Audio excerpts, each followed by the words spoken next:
we are inside the Cal OES office where we are just minutes away from a briefing.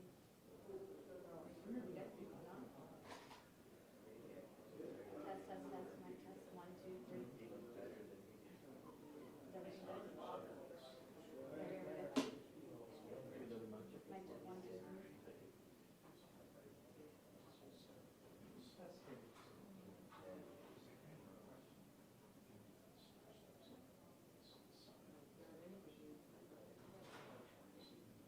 Melanie, good morning. We'll get to that in just a sec, but right now I do want to just start by mentioning we are inside the Cal OES office and we'll be getting a briefing in just minutes about an update on damages and how the assessment is going following this 6.4 magnitude earthquake.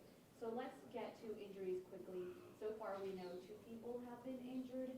One of them is a juvenile that has a head injury, and then the other person is an elderly person who has a broken hip. So this is at the epicenter is Ferndale, that is about 20 miles southwest of Eureka and about 280 miles away here from Sacramento. So that's where this 6.4 quake struck this morning around 2:34. Now we want to get to video and show you at Fortuna.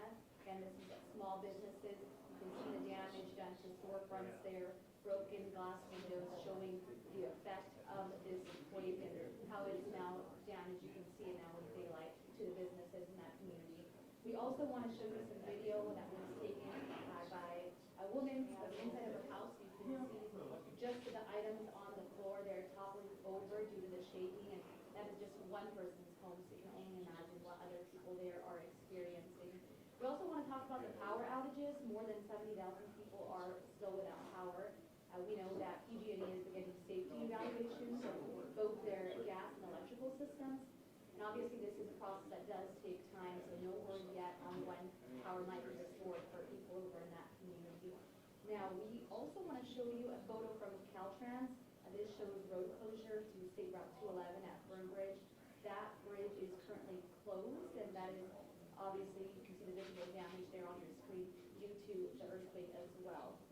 So again, back out here live, we're just moments away from this briefing from Cal OES. We'll be hearing from the director, from Cal Fire, from Caltrans, a whole bunch of different stakeholders that are working together to make sure that community has the resources it needs following this earthquake, and just to get an update on the damages. Of course, it with Fox 40, and we'll bring you the very latest. Reporting live from Cal OES, Monica de Anda, Fox 40 News.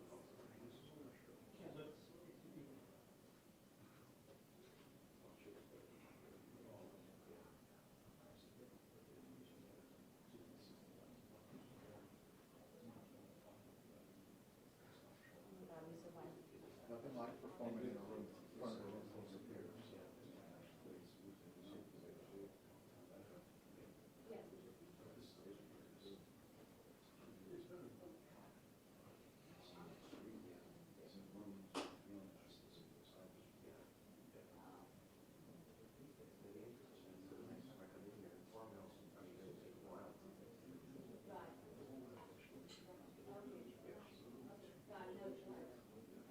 No, yeah, but I like it. Thanks,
All right, last call for microphone checks from the podium.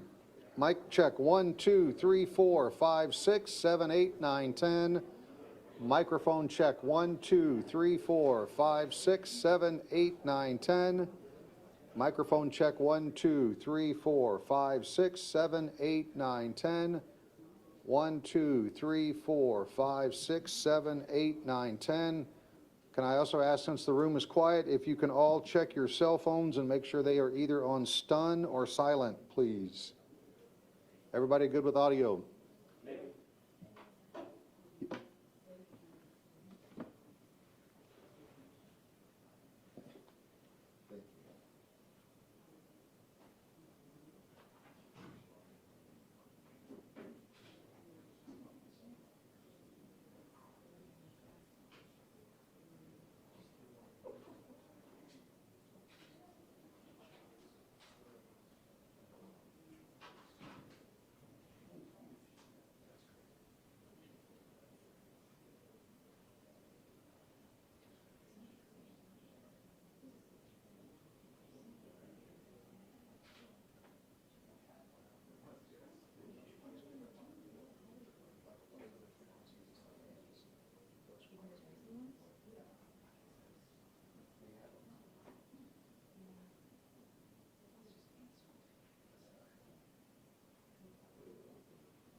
Does anybody need to take a photograph of the list of speakers?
About 2 minutes away.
Okay, folks, we're about to begin.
All right. Well, good afternoon, everyone. Thanks for coming in and spending a little time with us. I'm Mark Ghilarducci. I'm the Director of the Governor's Office of Emergency Services here. And wanted to just take a minute and provide a little bit of an update on the earthquake this morning, the 6.4 magnitude quake that occurred at 2:34, about 8 miles offshore of Ferndale, California, which is up in Humboldt County. Obviously, a relatively strong earthquake, and it was felt widely as far east as Redding and as far as south as in the Bay Area. I'll start off by saying, interesting to note that the earthquake early warning system, which is the new system that we have, was able to actually push out alerts 10 seconds in advance of the earthquake shaking to some 3 million people in Northern California. And so I was really happy to have given individuals an opportunity to drop, cover, and hold, or get to a place of safety within that 10-second time frame. And the system did operate as we had hoped, and we've been working to design. The impacts from the quake really centered in Humboldt County and predominantly around the towns of Ferndale and Fortuna and Rio Dell. And it's not an area where they're strangers to earthquakes. They've had pretty good sizable earthquakes up in this area in the past. And, you know, we're happy that this one wasn't as large as it could have been and we've seen in the past. But still, we have seen this one resulting in, you know, damage, both structural and non-structural. When I say structural damage, we're talking about damage to homes, damage to critical infrastructure and lifelines, so water, power, and gas lines. At this point, there's some 71,000 people that still are without power, and PG&E, we're working closely with PG&E to get that power restored up into the area and making sure they've got all the resources to be able to do that. And non-structural damage, what is non-structural damage? It's just things like, you know, your plates, your bookshelves, your TVs, your things that are on the shelf that could fall over that aren't bolted down. They're non-structural. And unfortunately, it's the non-structural items that create a danger for people, short of a house collapsing on you or a building collapsing on you. The potential for having a bookshelf fall over or something come over and injure you is high. So we have had some injuries as associated with this particular event. We're still assessing the total numbers, have no confirmed reports of fatalities as of yet. But we do know that we've had some injuries that range from minor to moderate, and most of those were, again, from non-structural kinds of situations. And the infrastructure, and we'll talk about, I have a few speakers here today, we'll talk about some of the infrastructure, both damage to roads and bridges, which are obviously critical lifelines in the area and have sustained some damage and are being inspected currently. We're here at the State Operations Center, where behind me you'll see representatives of a number of state agencies that are here coordinating a state's support response effort to the earthquake up north and to Humboldt County. Really, the role here is to provide whatever resources or commodities, mutual aid assets, whatever the local government and our tribal governments in that area need to be able to address what their immediate needs are. So we have supported them with some mutual aid fire assets, and we have pre-positioned some commodities for humanitarian efforts, things like cots and blankets and comfort kits, should they be needed as the day goes on. We know that there's a storm coming in. We're working closely with the National Weather Service, and we're monitoring the circumstances there for individuals that may be out of their homes as a result of this, and we want to make sure American Red Cross is directly involved, and you know, if there's sheltering systems, there are sheltering items that are necessary or opportunities, that is taking place as well. That damage assessment will be ongoing through today and into tomorrow and the next few days. Earthquake damage is always a little bit more difficult to find because you have to get in and understand what the foundations looks like, where the cracks may take place, and that'll also drive what the overall damage assessment is and what it means for us from the standpoint of seeking any additional assistance for disaster aid. Important to note that following the 6.4, we've had it up to 80 now aftershocks, the largest being a 4.6, which happened in and around Rio Dell. And it appears that Rio Dell has probably sustained, you know, some of the hardest hit areas, but there's still assessment going on in Ferndale, which is also close to the epicenter. And we do know that there were some water main breaks and other kinds of things in the town of Fortuna. Throughout that process, there was a notice issued by the National Tsunami Information Center based in Alaska, the Warning Center in Palmer, Alaska, advising that there was no threat of a tsunami because the earthquake was offshore. And so it's important to note that, and so we don't expect that to be the case. That's kind of where things are at right now. The State Operations Center on this end will continue to be operational through tonight into tomorrow, or as long as it takes to ensure that all of the resources that are being applied are being done so, and that we help the folks up there navigate through this particular situation.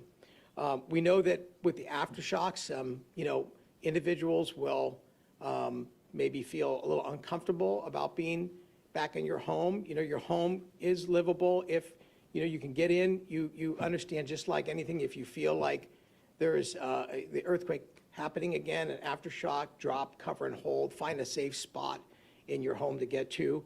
Please remove all that non-structural stuff, or bolt it to the wall, or secure it in some form or fashion so that it's not above you should something fall over. So you want to make your home as safe as possible through this period of time. And of course, if you have any emergencies or need any assistance, to call local authorities to be able to provide that assistance to you. The responders up there are pretty busy, so make sure that if you need them, it's something that you need them for when you call them. But this is a one team, one fight effort, local, state, folks all working together to be able to help out the community there. So with that, I'm going to turn it over to Tony Traveris, who is with the California Department of Transportation, Caltrans, and he's going to talk to you a little bit about some of the work and assessments that we've seen with regards to the bridges and roads.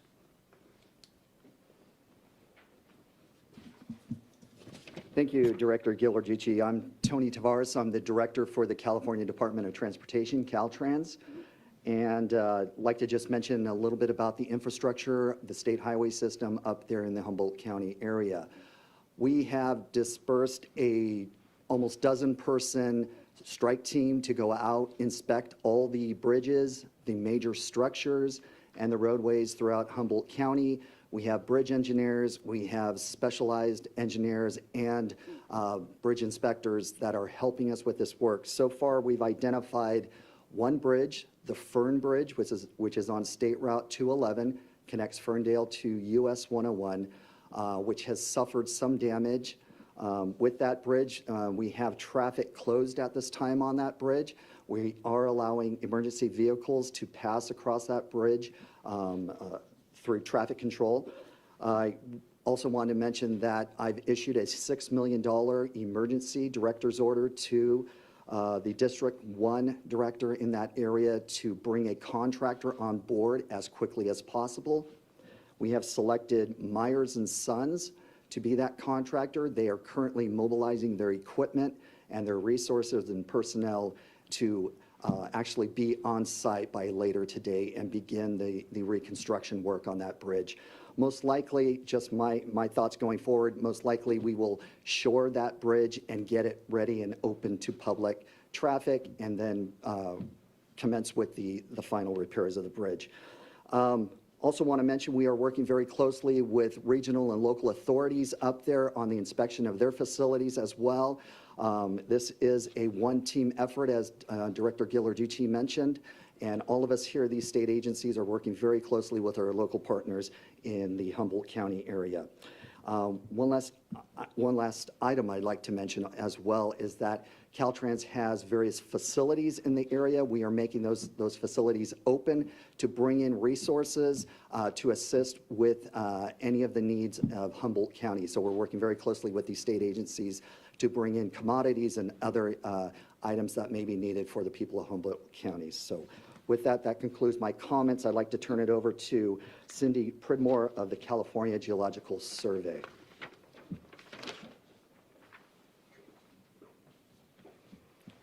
Hi, I'm Cynthia Pridmore with the California Geological Survey, Department of Conservation, and I'm also chair of the California Earthquake Clearinghouse, which was last activated for the 2019 earthquake, which was also a 6.4 and a 7.1. Today's earthquake was about about 2 miles offshore. It was about 15 miles southwest of Ferndale. It was on the earthquake was probably on what's called the Gorda Plate. It's a complex area offshore where we have the Pacific Plate, the North American Plate, which we're on here, and some small pieces of other plates as well. The area over the last century has had about 40 earthquakes that are magnitude 6 to 7. So it's not unusual for us to have these earthquakes of this size in this region. We had, as Director Ghilarducci said, we had about 80 aftershocks. There were 3 of them, magnitude 4.6, 4.0, and 3.9, which were the largest at this point. We have sent some scientists out in the field from the California Geological Survey, and likely there are other scientists out there as well as engineers starting to get a reconnaissance feel of what kind of damage and features are out there, and we will be sending more people out there if needed to document the characteristics of this earthquake. Part of what the clearinghouse does is help sort out and connect people who are doing that research and make sure that we have a platform to provide that information out to others. It's a key part of providing intelligence after an event to the State Operations Center. As also mentioned, there was no tsunami. The plate motion, or the fault motion for this was a side-by-side motion, so there was no possibility of lifting up and even causing a small tsunami. I think that's about it. The USGS has also put out, this is very helpful, what they call an earthquake forecast, aftershock forecast. This will be changing by the hour, but when I last looked at it, there is approximately a 13% chance within the next week of a magnitude 5 or larger. So, people do need to be prepared, especially if they're in weakened structures, to be mindful of where they're staying. And just to be prepared, get that water, make sure they have flashlights and electrical, other support things that they need to carry on if there's another earthquake. Thank you. Next speaker is Troy with Highway Patrol. Thanks. Good morning. I'm Troy Lucas with the California Highway Patrol. During earthquakes like this, the California Highway Patrol's primary mission is to ensure and maintain public safety, and if needed, to help out with any evacuation effort.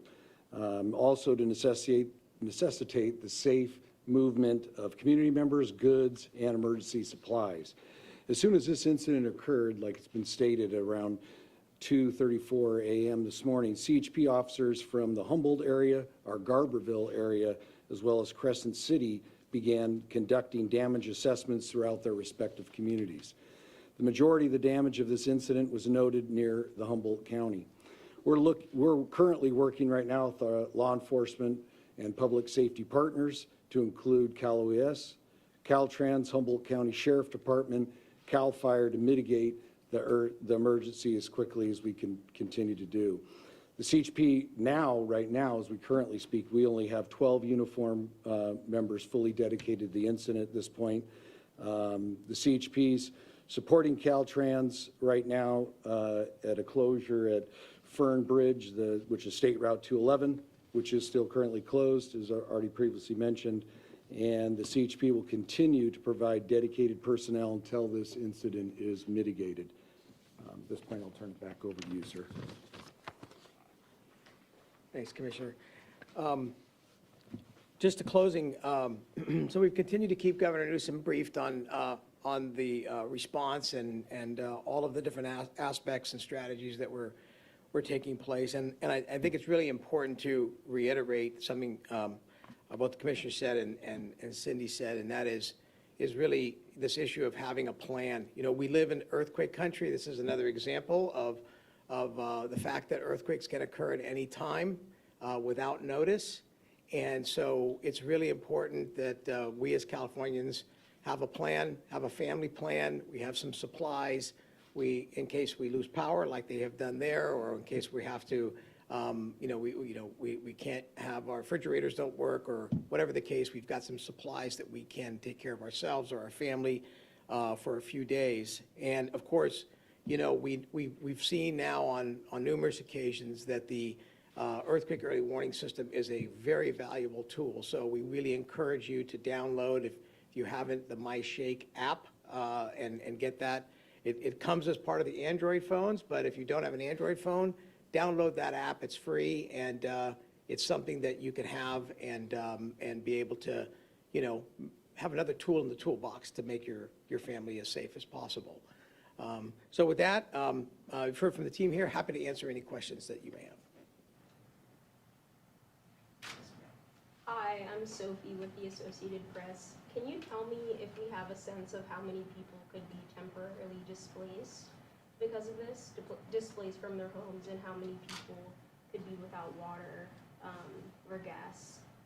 So right now, as part of the damage assessment that's underway is to get a better sense of exactly the number of homes that have been damaged enough that people cannot go back in and reside in those homes. And we know that there is at least one structure fire, and we also know that there were a couple of homes that may have been knocked off their foundation or partially collapsed.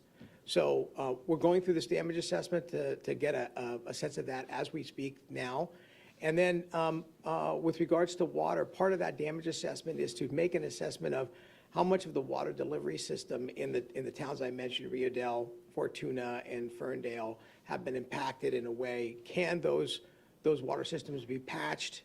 And in the interim, I mentioned earlier that we are pre-positioning commodities such as water and other kinds of things to be able to support the community if necessary. So if we need to get water to people based upon the outcomes of this assessment, we can make sure that people have the water they need for as long as they need it. Some of these things that where you get large breaks in the system do take a while to replace, and that is a priority of some of the things that we work with local government on, is ensuring that all the resources are there for local government to be able to get those lifelines patched as soon as possible. We know that the sooner that the water power and electric, water power and gas service comes back online, the rest of it can be pretty smooth. So that's really going to be one of the larger efforts in the next 24 to 48 hours. Hi, Monica de Anda with Fox 40. This may be hard to answer, but I'm just gonna ask anyways. Is there any timetable, or given previous earthquakes that we've had in that area, of how long it could take for power to be restored? There's 70,000 people without power. It's a big chunk. So no, it's a great question, and I have to say, we've been really working hard to make sure that PG&E has all the pathways. The CHP has been great in being able to make sure that they have access and into areas that they need to. They have moved a whole bunch of resources into that area, not only their local units, but they've moved in mutual aid to be able to support them. They've already restored some power this morning, so I know they're on a trajectory. The question is there was some transmission line that was impacted, and so they tripped off, and some of it is when they hook it back up again, they also have to make sure that the line is safe, that there's no impact in gas, and in that coordination between the gas, returning on the pilot light and the gas and the electrical all has to be done. So that probably will take, they're working on it hard. Hopefully they can get it all done by today, but more than likely your question is how long does it typically take? This size earthquake in this area, probably, a day or two before it's all gets fully restored. Anything else? And how isolated is Ferndale with the bridge being now? Is that the only road in? Christian, you want to talk about that? Oh, Caltrans. Oh, yeah, Director. Thank you. Thank you. All right. Yeah, no, excellent question. So Ferndale is not isolated. US 101 runs right next to it, so they have access through US 101. There are some local roads in the area that I'm receiving reports that may be damaged. We are working closely with those local authorities there to see how quickly we could help them repair those roadways as well.